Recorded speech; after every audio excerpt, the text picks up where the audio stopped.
Яагаад нэвтрүүлгийн багийнхан бид энэ удаагийн дугаараар наадмын өмнө батлагдаж 2015 оны 9-р сарын 1-ээс хэрэгжиж эхэлсэн замын хөдөлгөөний аюулгүй байдлын тухай хууль тодорхойлох юм бол тухайн хуулийн 27 дугаар зүйлийн хэрэгжилт ямар байгааг сурвалжлан хүргэх болно. Бидний бэлтгэж байгаа өнөөдрийн сэдэв бол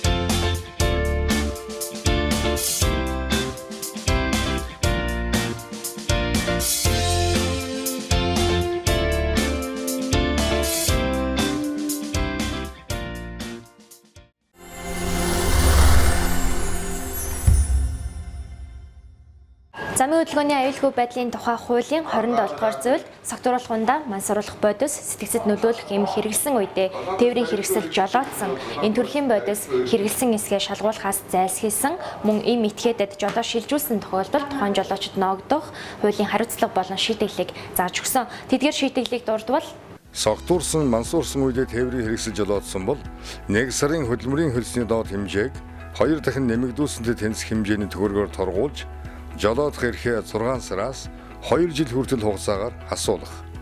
Согтуурсан, мансуурсан этгээдэд тээврийн хэрэгслийн жолоог шилжүүлсэн бол 1 сарын хөдөлмөрийн хөлсний доод хэмжээний 50%-тэй тэнцэх хэмжээний төгрөгөөр торгуулах. Жолоо барих эрхгүй буюу эрхээ асуусан этгээд согтуурсан, мансуурсан үедээ тээврийн хэрэгсэл жолоодсон бол 1 сарын хөдөлмөрийн хөлсний доод хэмжээг 2-оос 4 дахин нэмэгдүүлсэнтэй тэнцэх хэмжээний төгрөгөөр торгож 7-оос 30 хоног хүртэл хугацаагаар баримтлуулах.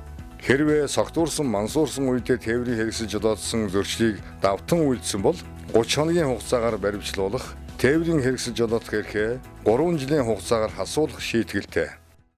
Тэгэхээр үзэгчтэнд дөнгөж сая үзүүлсэн эдгээр шийтгэлүүд бол өмнөх замын хөдөлгөөний дүрмээс шинээр батлагдсан замын хөдөлгөөний аюулгүй байдлын тухай хуульд бол илүү чангарч орж ирсэн байгаа. Үүнийг дагаад ч мөн жолооч нарын хариуцлагч мөн нэмэгдэж байгаа хаа. Ингээд өнөөдрийн дугаараа бид Сүхбаатар дүүргийн замын цагдаагийн тасгийн зохицуулагч цагдаагийн Ахмад Алтан уягтай хамтран бэлтгэхээр болсон юм аа. За таны ажил сайн байна уу? Сайн танарт энэ өрөөний мэндийг хүргэе. Өнөөдөр ингээд бид нар Сүхбаатар дүүргийн замын цагдаагийн тасгаас нийт дөрвөлээ 2 зохицуулагч цагдаагийн хамт 4 үргэлжлэж ажиллаж байна. Одоо энэ нарны зам дээр би нэг цагдаа зохицуулагчтайгаа яг шалгалт хийгээд байж байна. Манай нөгөө хоёр маань болохоор хойгуур 100 их тойр өгөөд хэлж шалгалт хийгээд явж байна.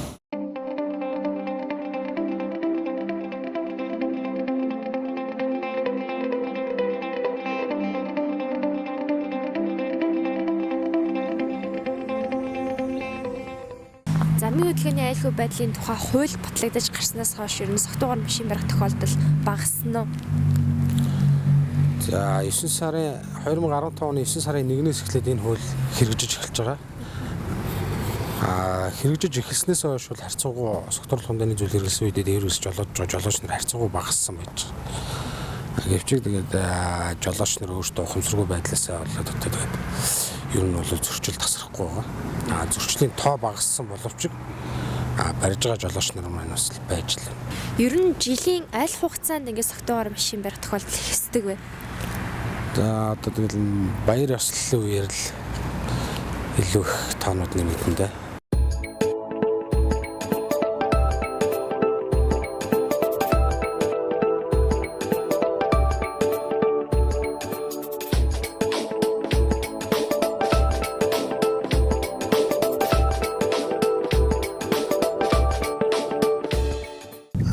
Сая тандагч багаж гэж нэг багаж тавьж өгсөн. Тандагч багажаараа тухайн жолоочийг үлээлгэж согтууруулах хунданы зүйл хэрэгэлсэн үгүйг нь үзэж шалгаад хэрэгэлсэн байх юм бол дараагаар багажаараа үлээлгэж хувиа тогтоодог. Үлээ. За бас баярлаа. За байж одоо өөр бодож заа явж байгаа. За уучлаарай. 2 бүхэл 100-2 таны согтолтой хэмжээ бол дэндүү өндөр, хэтэрхий өндөр байхгүй. За миний асуусан асуултанд хариулаад баталгаажуулж гаргахын үсгийг зураатлаа харьж амарцгаа. За яг. За. Тийш яагаад ингэ зогтааж багтаа маань юм бэ та. Та миний асуултанд хариулахгүй мó? Хэн би юу? Тэ? Хариулна. Та цаг дээр тавьж байгаа шаардлага биелүүлэхгүй шүү. Өдөө би биелүүлээ. Тэгээд ер нь нэг оройдоо хідэн хүн ингэж шүний эргүүл гарт юм байдаг. Хүрэлцээ хэр байдаг уу? За хүн хүчний хувьд бол харьцангуй бага л да. Одоо Сүхбаатар дүүргийн нутаг дэвсгэрийн хэмжээг одоо хяналт тавьж байгаа 4 хүн л байж байгаа. 2 зохицуулагч, 2 цагдаа зохицуулагч гэдэг. Одоо жишээлбэл бид нар 2 нэмт 2 нь хойно их тойроо. Тэгээ залуучдын өргөнчлөө хоошоо аслагдмал гэр ороллуудын замд бол хэвшлээ орхигдож байгаа. Яг тэр болгон руу очиж шалгахыг хүсэж байгаа боловч тэгээд төвдөө бас шалгахгүй бол төв дээр бас тэргийн дуудлагууд ихээр гарч ирдэг учраас тэгээд төвдөл хэвчлээ хэл шалгалтыг явуулж байна. За бас 0.66. За та согтруулах хундааны зүйл хэрэглэснээс хойш хаанаас хүртэл тээвэр өрсөлж болоодсон бай. За тэгэл гэрээсээ тэгэл ажилласаа гэрэн штэ тодорхой шүү. Манай хууль айгуу тэм. Нөө яг ч нөө хууль нь ингээд нэг новшин юм ичгээд маа цагдаа нь яг ч тэр өмөл барьж байгаа.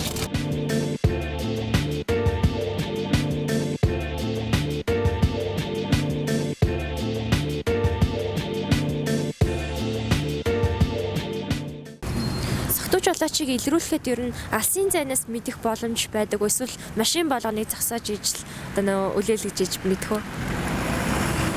За яач ч болно л доо. Одоо жишээлбэл зайнаас ирж байгаа жолооч одоо зарим нэг нь гэрэлгүй байх жишээтэй те. Үгүй бол нэг хурдтай явж байгаа хурдаа огцом хасах ч юм уу. Яг хөө тийм байдлуудаар мэрсэр илэрнэ.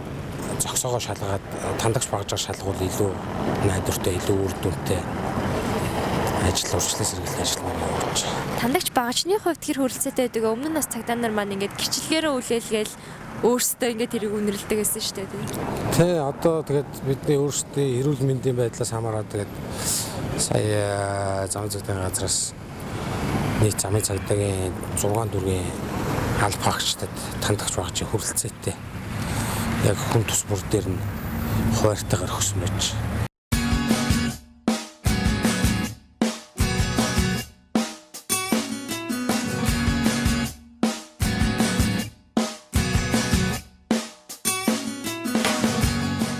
Өнөөдөр маш амжилттай хамтарч ажиллаа. Бас нэлээд хэдэн цогтойгоор машин барьж байгаа тохиолдлуудыг илрүүллээ. Тэгээд та бүхний ажилд амжилт хүсье.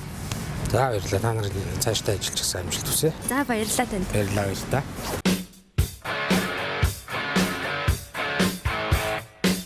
Өнгөрсөн 2014 онд 51 мянган согтууч тийм одоо арх согтуурнаас хэрэгсүүдэд ерөөж жолооч явуулсан 51 мянган одоо жолоочийг тийм одоо илрүүлж цаашд гарч болцгүй замтын ус төрөөс өрсөн сэргийлж ажиллаж чадсан байгаа. За энэ 51 мянган жолоочийн үндсэндээ 5 тутмын нэг нь буюу 11 мянган жолооч нь урд өмнө тээврээс жолоодох эрхээ асуулж хаад эрх асгцсан хугацаа дуусаагүй байх үедээ одоо автомашин жолоодж яваад манай аль багчтай жоромжлогдсон гэсэн тийм одоо судалгаа бол гарсан байгаа. Энэ зам үйлгийн аюулгүйлийн шинжилсэн хууль хэрэгжиж ирснээр өнөөдөр одоо асар их тийм эерэг үр дүнг харуулсан л да. Үндсэндээ 9-10-11 гээд 3 сарын статистик тоо баримтыг хараад үзэх юм бол дандаа хас үзүүлэлттэй явж байгаа, буурсан үзүүлэлттэй явж байгаа ихэнх статистик тоо баримтууд. За нийслэл Улаанбаатар хотын авто замын 300 одоо 100% гээд аваад үзэх юм бол өнөөдөр яг хүний хүчээр илрүүлдэг зөрчлүүд буюу энэ согтуугаар тээврийн эзэлж олоодох хүн ба ачаа тээвэрлэх журам мэдрүүлэх гээд энэ зөрчлүүдийг илрүүлэхийн тулд цагдаагийн аль багш нар гудам замд гараад ажиллахад нийслэл Улаанбаатар хотын авто замын үндсэндээ 20% л хяналтандаа байлгаж чадж байгаа хүний хүчээр тэр одоо жолооч хүний анхаарал тэр зам дээр тийм ээ 100% явж явах хэрэгтэй байтал арх согтуурны зүйл хэрэглээд мас урцсан сэтгцэн нөлөөлсөн ийм байдалтайгаар автомашин жолоодож явна гэдэг маань тэр тухайн замаар зам хүлэн гарч яваа явган зөрчиж болно тийм ээ. Бусад одоо эрхийн хэлээ зам үйлгийн дөрмөө баримтаад явж байгаа энэ жолооч нарын эрхэнд нь тийм ээ одоо эд хөрөнгөнд нь шууд халтгаад одоо бэлэн гэж явж байдгаар хор уршгийн хувьд бол асар их байдаг учраас өнөөдөр энэ согтуугаар автомашин жолооч зөрчилтэй бол хийх тэмцлийг бол ерөөсөө зам цэгтгийн газрын алба багш нар бол 24 цагаар бид тогтмол хийгээд ажиллаад байгаа боловч яг хүссэн хэмжээнд хүртэл бид нар бууруулж чадахгүй. Энэ дэр бол иргэн бүрийн үүрэг оролцоод хэрэгтэй л гэж хэлмээр байна. Жолооч нь одоо зүгтээ авц 2 банд л байлаа. Араас нь хараад туцарсан. Зүгтээч байгаа юм чи харахгүй шүү. 2002 онд автомашины асалт ороод нуруу нугсныг амтал авсан.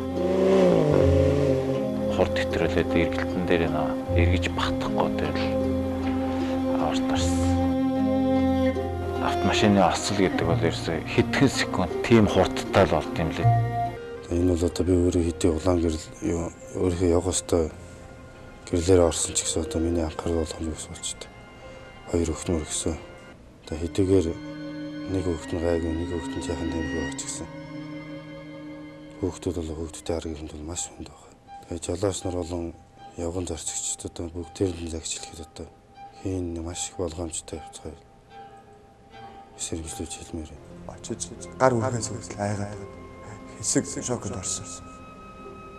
Тэгээ би арга төрхөнд очиод тэр хоёроо очиж үтсэн. Тэгэхээр тэр хоёр хоёулаа сурцсан байсан.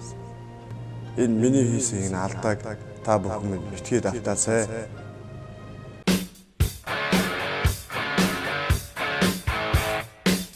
Өнөөдөр манай хамгийн том асуудал бол энэ. Аав чинь сайд уу?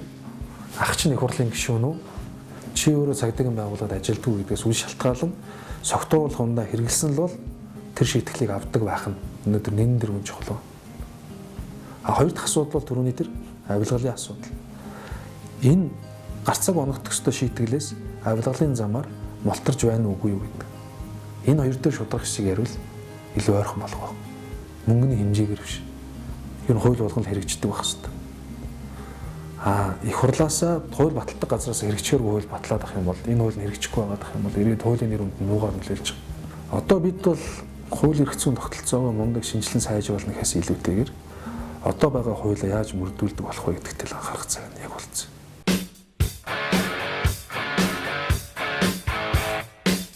Замын цагдаагийн газрын шурхаалтны мэдээгээр урд шөнийн байдлаар Улаанбаатар хотын хэмжээнд 84 жолооч журамлагджээ. Албаныхны хэлж байгаагаар бол согтуу жолооч түлхээлгэх хуулийн хариуцлага шийтгэл гатуудно гэхээс зөөлтгүй байна гэж байна. Гэтэл ягаад согтуугаар машин барих тохиолдолд буурахгүй байна вэ? Согтуу жолооч өөрийнхөө болон бусдын амнаас эрүүл мэндэд ягаад занал хийсээр байна вэ? Хууль нь байгаа ч өнөөдөр хэрэгжихгүй байх нь олонтой байна.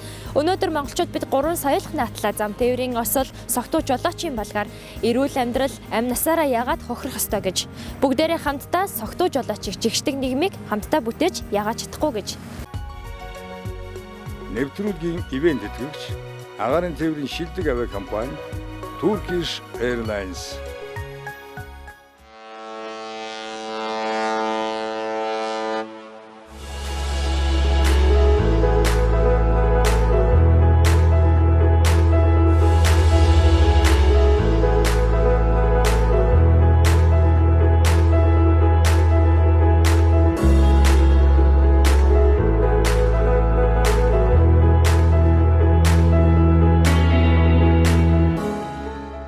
Энэ дэлхийн маш олон үндэстэн ястан болон цагаачид болох 350 сая хүнийг багтаасан Америк орн эдгээр хүмүүсийн нэгэн хуулийн доор удирдан зангидж чаддаг нь бидний сонирхлыг татдаг. Амьдрал дээрх үзэгдлээс харах юм бол тухайн хүмүүс хэл сайн мэдгүй байлаач хуулийг дагаж мөрдөг нь эдийн засгийн том өшөөрөгтэй хамааралтай юм.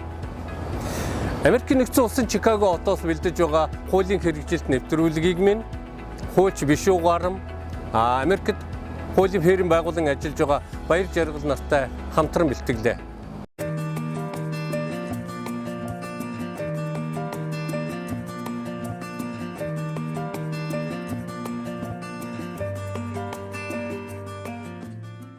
Эрх хэрэгчлөөний тухай ойлголт бол энд маш өргөн одоо байдаг. Эрх хэрэгчлөө бол дур зоргоор биш бие биенийхээ одоо хүндтгэн биенийхээ орон зайд халтахгүйгээр өөрсдийнхөө эрхчлөөг эдэлж явахыг бол эрх хэрэгчлөө гэж ингэж ойлгодог ингэж газар. За дараагийн зүйл бол олон газраас суглаад нэг ийм том нийгмийг бүрдүүлж байж байгаа хүмүүс бол байж байгаа хүмүүсийн ухамсарт тийм ээ соёлтойгоор тэгээд идэвхтэйгээр нөлөөлөх замаар нөгөө хууль тогтоомжоо хэрэгждэг, адилхан хуулиа хэрэгжүүлдэг. Тэгээд нэг тийм том нийгмийн масс болж амьдардаг ийм боломжийг бүрдүүлж байгаагаараа энд бол онцлог байгаамаа. Хөдөлгөөнд оролцож байгаа нийт жолоочнуудын нэгдсэн бүртгэлийн систем. Тэр нэгдсэн бүртгэлийн системд юу байдгүй гэхээр тэр монголчлол одоо ерөөсө хувийн хэрэгэлдээ жолооч хүний л одоо хизээ яаж хэдэн онд ямар зэрэглэлийн жолооны үнэмлэх авж ив, авснаасаа хойш ямар зөрчлүүд гарч иж ив гэдэг талаар одоо бүх мэдээлэл нь цогц мэдээлэл нь тэнд байж байгаа. Америкийн нэгдсэн улсад цогтуугаар тээврийн хэрэгсэл жолоодсон хүнийг шийтгэхдээ ахиж ийм зөрчил гаргахгүй байхад төлөвлөгөө анхаарч үндсэн 3 хэлбэрийн шийтгэлийг ашиглаж байгаа юм байна. Үүнд торгуул, шүүхийн зардаар дамжуулан эдийн засгийн аргаар шийтгэх, жолооны үнэмлэхийг тодорхой болон тодорхой бус хугацаагаар хүчингүй болгох, зөрчлийн давтамж, согтуугийн зэрэг гэх мэтийг харгалзан тодорхой хугацаагаар хорих. Эхний удаа үйлдсэн цогтуугаар машин барьсан тогтоогдсон бол 2500 хүртэлх долларын торгуул оногдуулдаг. Тэр нь болохоор орлогын түвшингээс хамаарахгүй байна шүү дээ. Тэгэхээр тэр нь Монголдо төстэй гэсэн үг. Зарим стейдүүд түрүүний миний хэлснээр орлогын түвшнээс хамаарсан тийм байдаг. Ерөнхийдөө нийтлэг чиг хандлага нь болохоор тэр шүүхийн зардал, торгуулийн хэмжээ нь нийлээд бол нэлээд томоохон цочроо өгч идэг. Учраас бол хүмүүс дахиад үлдэх, дахиад цогтуугаар машин барих талаар бол ер нь бол нэлээд сайн цочроо авдаг. Америкийн мужи улсуудын хууль өөр байдаг ч нийтлэг мөрдөдөг зарчим нь зөрчил гаргасан жолоочид гэм буруугаа ойлгох боломж олгох, дахиж ийм зөрчил алдаа гаргахаас сэргийлэхэд оршдог байна. Тиймээс анх удаага цогтуугаар жолоо барьж яваад саатуулагдсан хүмүүст ногдуулах шийтгэл нь давтан гаргасан хүмүүсийнхээс өөр. Цогтуугаар машин бариад яасны дараа тэр баригдсны дараа шийтгэлийн хэмжээнд тэр үлээдэг аппарат машинд нь тавьж өгдөг. Тэр нь цогтуурлын хуулиар заагдсан одоо цогтуурлын зэрэг гэж байна л да цуснд агуулмж. Тэр агуулмж нь голцоо стейтүүдэд 0.8 байж байгаа. Тэгээд тэр 0.8-аас илүү гарсан тохиолдолд тэр аппарат нь машиныг нь автоматар цойжилчдаг. Тэгээд ямар ч машинаа барих боломжгүй болчдөг. Тэгэхээр ийм нөгөө үнэмлэхнийхээ цуцлагдсан хугацаанд ийм аппарат тавиулаад яваад их болцоотой байдаг. Тэгэхдээ энэ болцоо бол хүнд нэг л удаа тохиолддог. Анхны удаа баригд жолооны цогтуугаар баригдаад явахад л олгогддог. Хоёр дахоос нь эхлээд ийм болцоо олддоггүй. Цогтуур бол хундаа юм уу мансууруулах бодис хэрэглэснийхаа дараа машин барьснаас болоод яг үр дагаврууд нь ямар байх вэ гэдэг дээр л хүний толгойд юм хийж өгдөг ийм хичээл заадаг ийм юмнууд байна.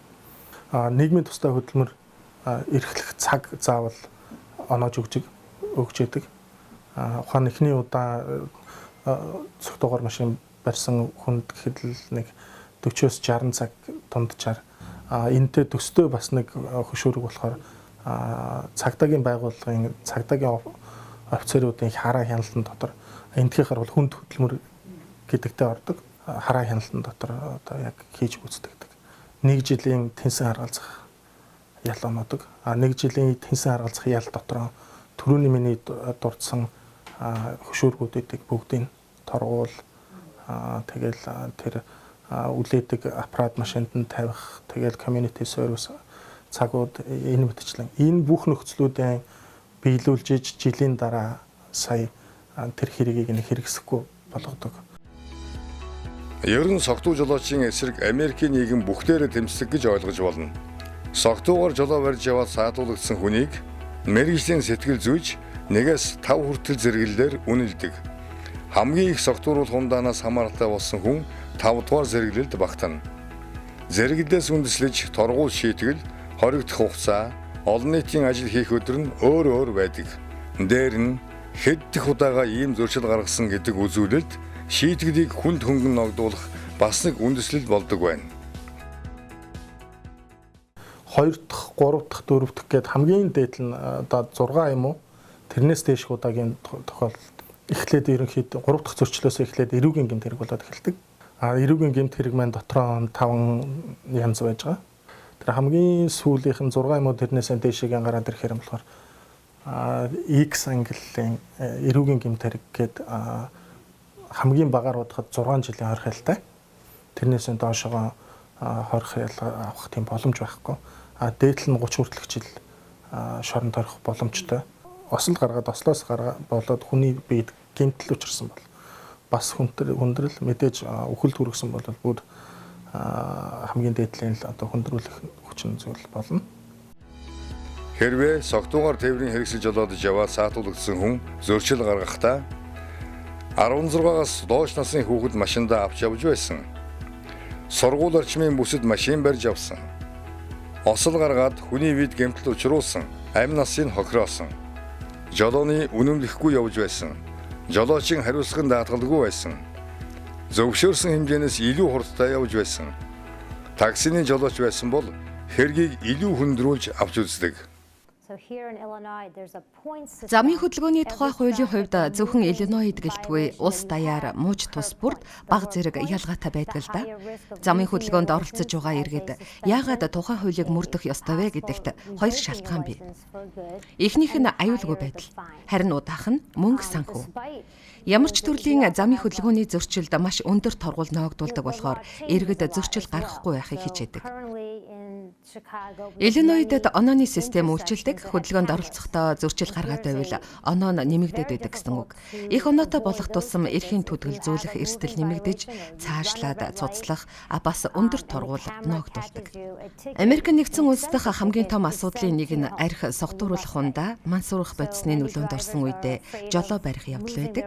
Ийм тохиолдолд маш хатуу шийтгэл оногдуулдаг. Тухайн жолоочид өндөр торгуул ноогдуулж, эрхийн автоматар хасдаг бөгөөд ял шийтгэл оногдуулж, тодорхой хугацаагаар шоронд хоригч боломжтой. Хэдийгээр хатуу хуультай ч гэлээ төгс зүйл гэж байдаггүй учраас зөрчил гарсаар л байдаг. Саяхны нэгэн судалгаагаар зам тээврийн ослын улмаас нас барагсдын 3/1 нь согтуугаар жолоо барьсны улмаас амь өргөцсөн гэдгийг харуулсан байсан. Эрхээ хасуулсан тохиолдолд эргээд сэргийлэхийн тулд замын хөдөлгөөний хичээл зун мөн түүний өмнө дөрмийн болоод жолооны шалгалт өгөх ёстой байдаг. Гаргасан зөрчлийнхөө хэмжээнээс шалтгаалаад нэг өдрийн эсвэл хэд хэдэн өдрийн замын хөдөлгөөний аюулгүй байдлын тухай хичээлд суух хэрэгтэй болдог л доо. Энэ бүхний дараа дахин согтуугаар жолоо барих тохиолдол багасах хандлагатай болдог юм.